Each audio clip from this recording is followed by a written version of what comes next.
From electromagnetic theory से।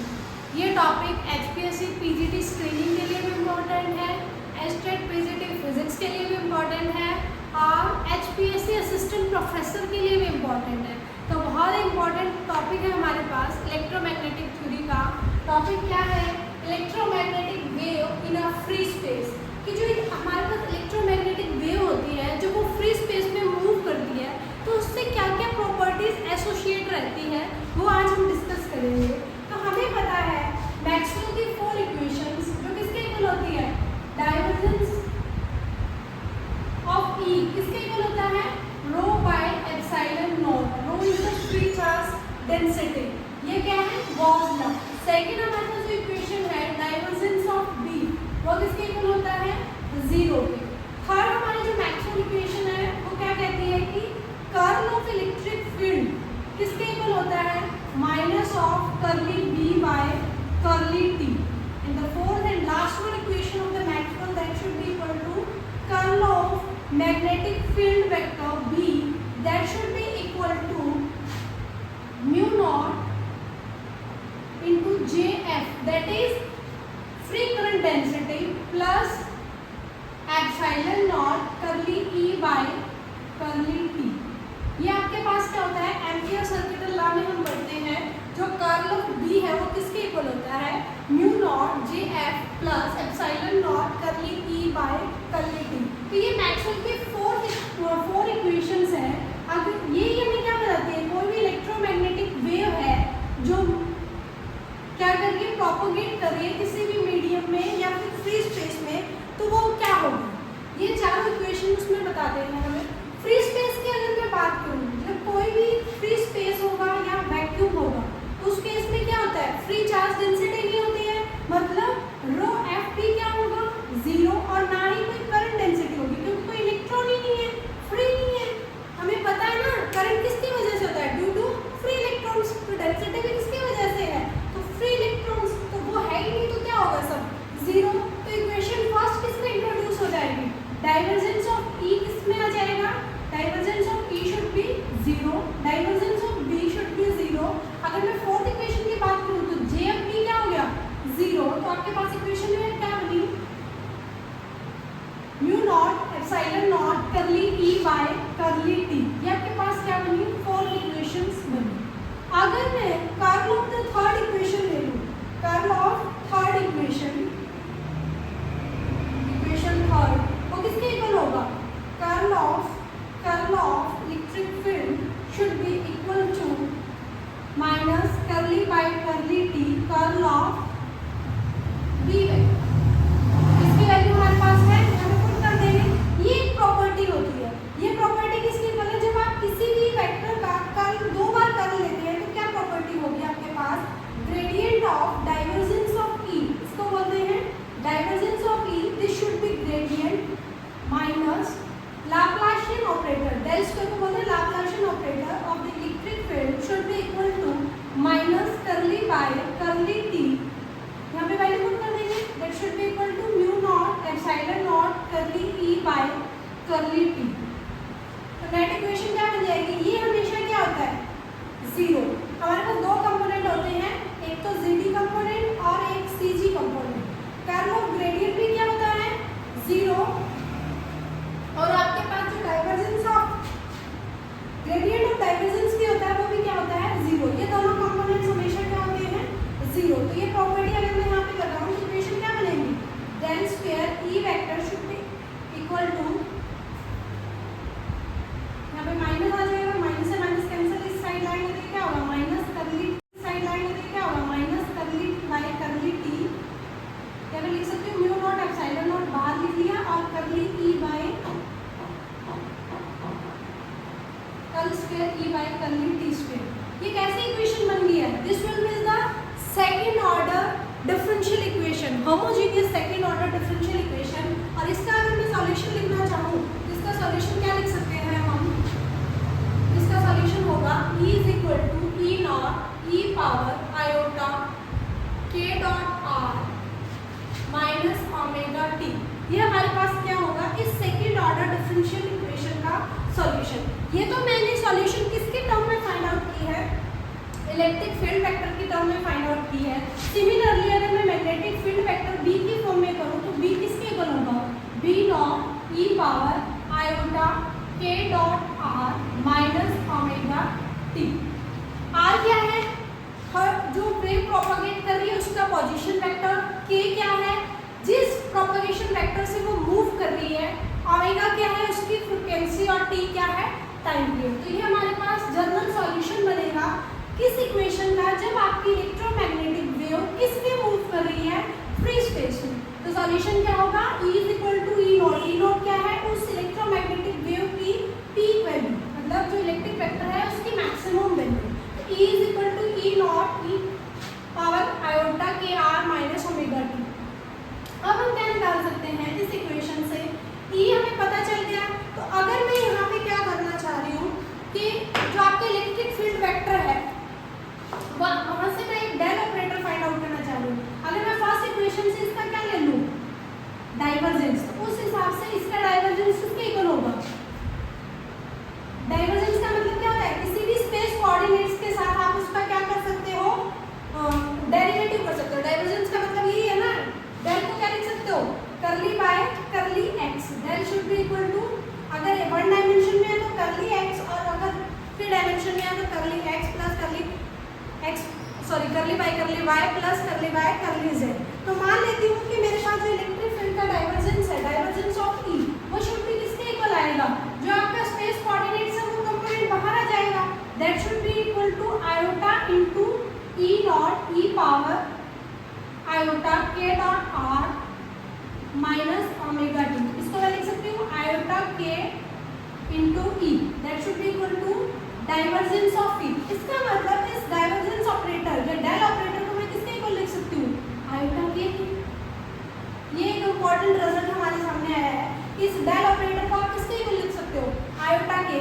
Similarly अगर मैं इसका क्या कर लूँ, करली ई बाय करली टी, करली टी इस ऑपरेटर को फाइंड आउट करना चाहूँ तो मैं अगर इसको ई से डिवाइड कर दूँ टाइम से तो क्या बनेगा, ये minus iota omega of E vector. इसको मैं क्या लिख सकती हूँ, करली बाय करली टी जो ऑपरेटर है वो किसके इक्वल आ जाएगा, माइनस ऑफ आयोटा ओमेगा के इक्वल आ जाएगा। तो इस इक्वेशन को अगर मैं पुट करूँ, जो हमारे पास फर्स्ट इक्वेशन बनी थी ना, जब इसका सॉल्यूशन लिखा था, एक सेकंड ऑर्डर होमोजेनियस इक्वेशन बनी थी जो किसके इक्वल थी, Laplacian operator of del square operator of electric field minus mu naught epsilon naught curly E by curly T, that should be equal to 0। तो यहाँ पे इस ऑपरेटर की जगह मैं क्या कर सकती हूँ, आयोटा के का square into E minus mu naught epsilon naught curly E by curly T. Curly by curly T क्या होगा, minus iota omega into E should be equal to 0। ये क्या बनेगा, माइनस के स्क्वायर, यहाँ से क्या बनेगा, माइनस माइनस प्लस आर आपके पास बनेगा minus iota omega mu naught epsilon naught E vector should equal to 0। आपके पास जो इक्वेशन बनेगी वो किसके इक्वल बनेगी, हमारे पास यहाँ पे क्या था, करली square E by curly T square. ये क्या बनेगा, इसका स्क्वायर बनेगा। तो यहाँ पे अगर स्क्वायर बनेगा तो ये क्या बनेगा, आयोटा का स्क्वायर माइनस 1 और माइनस बाहर होगा तो ये क्या बनेगा, plus omega square mu naught epsilon not 0। E vector 0 हो नहीं सकता है, ये कंपोनेंट आपका क्या होगा, 0। तो यहाँ से के स्क्वायर बाय के स्क्वायर किसके इक्वल आ जाएगा, omega square mu naught epsilon not के इक्वल आ जाएगा।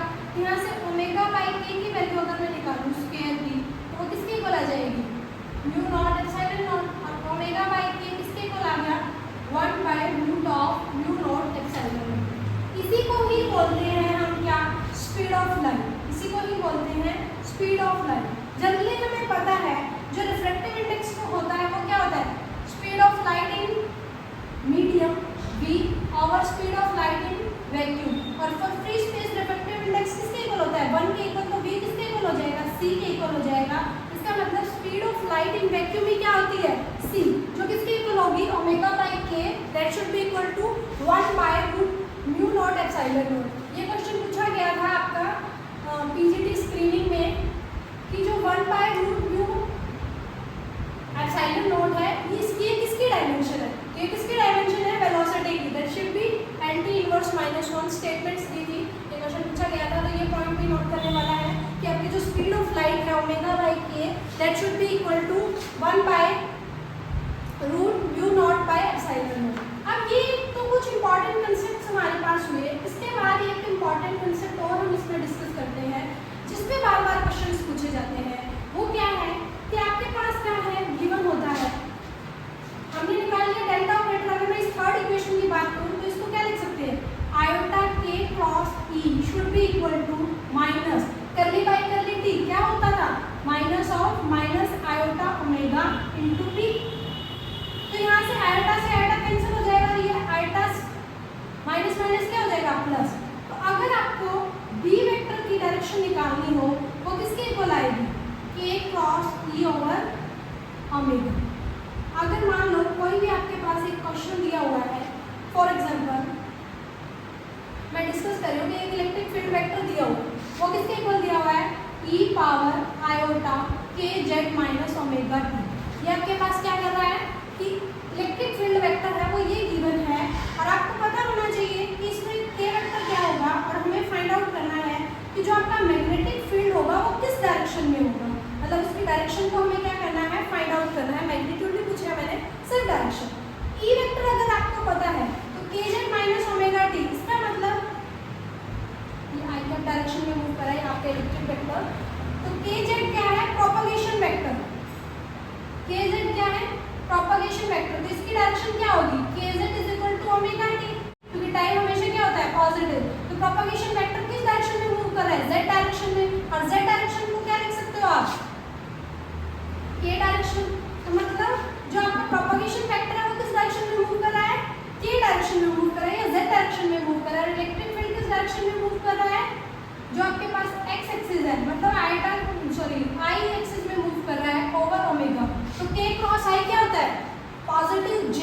इसका मतलब आपका जो मैग्नेटिक फील्ड वेक्टर है कुछ ना कुछ उसका मैग्नीट्यूड होगा, मैंने मैग्नीट्यूड नहीं निकाला है, मैंने सिर्फ डायरेक्शन निकाली है कि किस डायरेक्शन में मूव करेगा, j डायरेक्शन में। तो इंपॉर्टेंट पॉइंट यहाँ पे है कि जब भी हम इलेक्ट्रोमैग्नेटिक वेव पढ़ते हैं तो हमने पढ़ा होगा कि हमेशा क्या होता है, जो वेव प्रोपगेट कर रही है वो क्या होती है, इलेक्ट्रिक फील्ड के भी परपेंडिकुलर होती है, मैग्नेटिक फील्ड के भी परपेंडिकुलर होती है, और वो तीनों आपस में क्या होते हैं, म्यूचुअली परपेंडिकुलर। तुम देख भी सकते हो कि इलेक्ट्रिक फील्ड किस डायरेक्शन में मूव कर रहा है, एक्स एक्सिस में, प्रोपगेशन किस में हो रहा है उसका, z डायरेक्शन में। तो आपको जो मैग्नेटिक फील्ड वेक्टर मिलेगा वो किस डायरेक्शन में मिलेगा, j डायरेक्शन में या फिर y डायरेक्शन में, और तीनों ही क्या होगा, म्यूचुअली परपेंडिकुलर होंगे। ये तो अगर आपको इलेक्ट्रिक फील्ड और गिवन हो और मैग्नेटिक फील्ड पूछा हो, अगर वो इससे उल्टा पूछ ले कि आपको क्या नोट करना हो, मैग्नेटिक फील्ड तो क्या है, गिवन है, और इलेक्ट्रिक फील्ड का निकालना हो तो कैसे निकालोगे, फोर्थ को कर लो, iota k cross b should be equal to μ0 epsilon naught minus iota omega of electric vector. आपका जो इलेक्ट्रिक वेक्टर होगा वो किसके इक्वल आ जाएगा, k क्रॉस b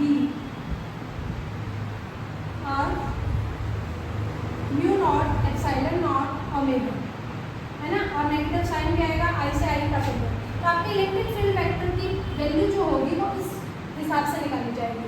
जैसे सेम एग्जांपल की बात करती हूँ कि आपको क्या गिवन था, एक मैग्नेटिक फील्ड वेक्टर गिवन था b is equal to v0 e power iota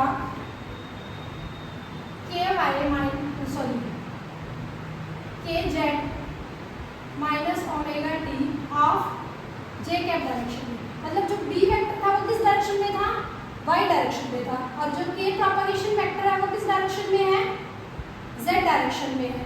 तो k ऑफ k कर देंगे, मतलब z डायरेक्शन में है, और मैग्नेटिक फील्ड वेक्टर किस में है, आपका y डायरेक्शन में। इलेक्ट्रिक फील्ड की अगर मुझे डायरेक्शन फाइंड आउट करनी हो तो क्या होगा, माइनस ऑफ k की डायरेक्शन क्या है, that should be equal to z axis cross b की क्या है, y एक्सिस मतलब j, और ओवर जो भी आपकी ये कांस्टेंट वैल्यू। हम सिर्फ डायरेक्शन की बात करें तो मैं ये लिखूँ चाहे ना लिखूँ कोई फर्क नहीं पड़ता है।